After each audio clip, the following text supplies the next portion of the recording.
Hi everyone, welcome back to English with Pete.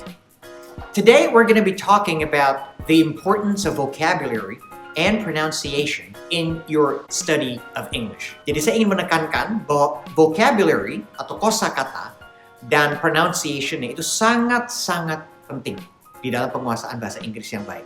Ya. Dan di dalam kelas bahasa Inggris saya akan menekankan satu hal, yaitu simplicity. Saya hanya akan menggunakan metode-metode yang pasti, yang cepat, yang efisien, dan yang mudah untuk dimengerti. Alright, let's continue. Di dalam kelas bahasa Inggris saya akan mengutamakan 3 hal penting, yaitu Number 1, saya akan menggunakan combination antara bahasa Inggris dan bahasa Indonesia pada saat menjelaskan. Mungkin Anda akan berkata bahwa nanti ada kemungkinan viewers atau penonton video akan kesulitan untuk memahami.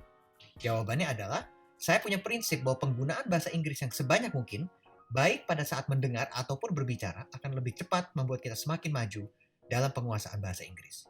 Ingat kata pepatah, practice makes perfect. The more you speak and hear it, the quicker you will be able to master it.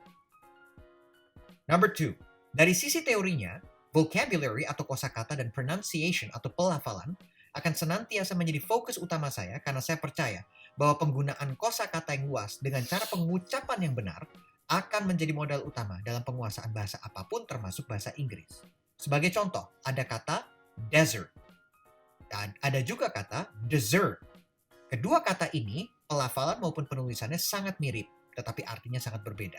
Desert itu berarti padang pasir, sedangkan dessert itu berarti hidangan penutup, seperti kue di akhir makan malam.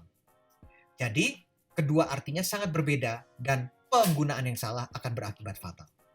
Also, penguasaan atau mastery of vocabulary akan sangat membantu kita membaca teks-teks bahasa Inggris. Dan bagi adik-adik yang berniat untuk pergi ke sekolah ke luar negeri, akan sangat membantu meningkatkan skor TOEFL atau IELTS. Dan tanpa penguasaan vocabulary yang cukup, kita akan mengalami kesulitan memahami dan mengungkapkan ide, bukan? Number 3, ukuran dari tiap lesson atau pelajaran hanya akan berdurasi 5-10 menit, or as I would like to call it, bite size. Jadi dengan bite size lessons, saya percaya akan lebih mudah untuk Anda menerima dan mengerti bahan-bahan yang diajarkan. Karena Anda tidak akan mengalami overload atau terlalu banyak materi yang harus diingat dan diserap. Right now, I'm going to be telling you about my story years ago when I started learning English and how I was able to expand my skill in speaking English.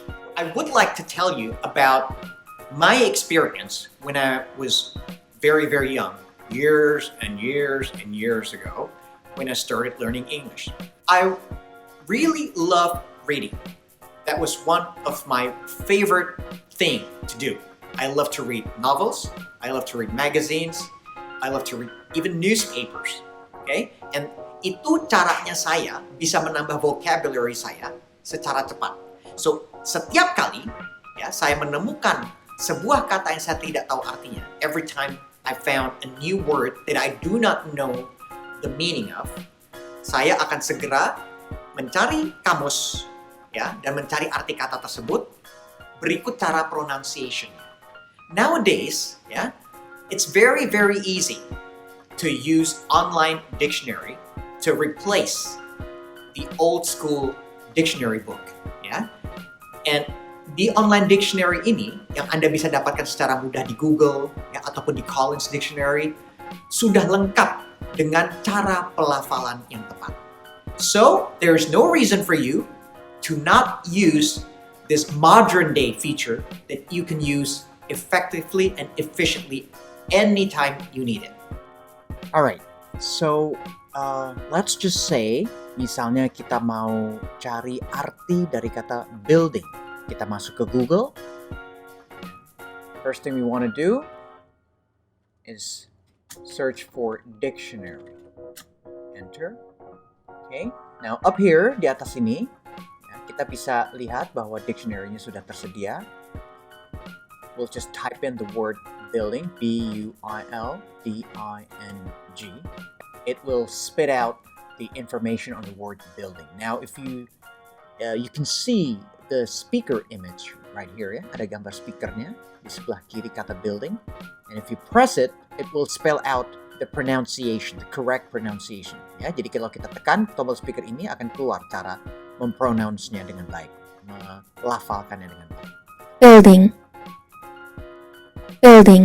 Oke. Nah, di bawah sini kita bisa melihat bahwa building itu adalah salah satu jenis noun. Ya. Noun itu adalah kata benda. Building itu kata benda dan bentuk pluralnya atau bentuk jamaknya banyaknya adalah buildings. Diakhiri dengan S. Nah, di sini nomor 1 dan 2 ini adalah arti dari kata building. Ya, arti pertama itu a structure with a roof and walls, such as a house, school, store, or factory. Atau itu juga bisa berarti, arti keduanya, building itu bisa berarti the process or business of constructing something. This is just an example of how you can use Google Dictionary to find out the meanings of words, how they are pronounced, and how they are used in sentences. Ya, jadi saya sangat mendorong Anda semua untuk mencoba online dictionary ini dalam usaha untuk memperluas kosakata atau penguasaan kata-kata vocabulary bahasa Inggris Anda. Jadi itulah suggestion saya yang paling penting di kelas kali ini, yaitu cobalah untuk membaca sebanyak-banyaknya materials ya di dalam bahasa Inggris untuk dapat memperluas kata Anda, vocabulary Anda, dan pronunciation. Di dalam kelas-kelas mendatang, saya akan banyak sekali menggunakan online dictionary ini sebagai bahan referensi utama untuk dapat menunjukkan kepada Anda cara pelafalan yang baik ataupun cara penggunaan dari kata-kata baru di dalam sentences, di dalam klausa, dan di dalam penggunaan speaking skill. Bagi Anda semua yang ingin mengasah kemampuan berbahasa Inggris, langsung aja subscribe dan jangan lupa nyalakan bell notifikasi atau notification bell agar tidak ketinggalan video-video berikutnya dari pelajaran bahasa Inggris terbaru. Sampai jumpa lagi. Bye-bye.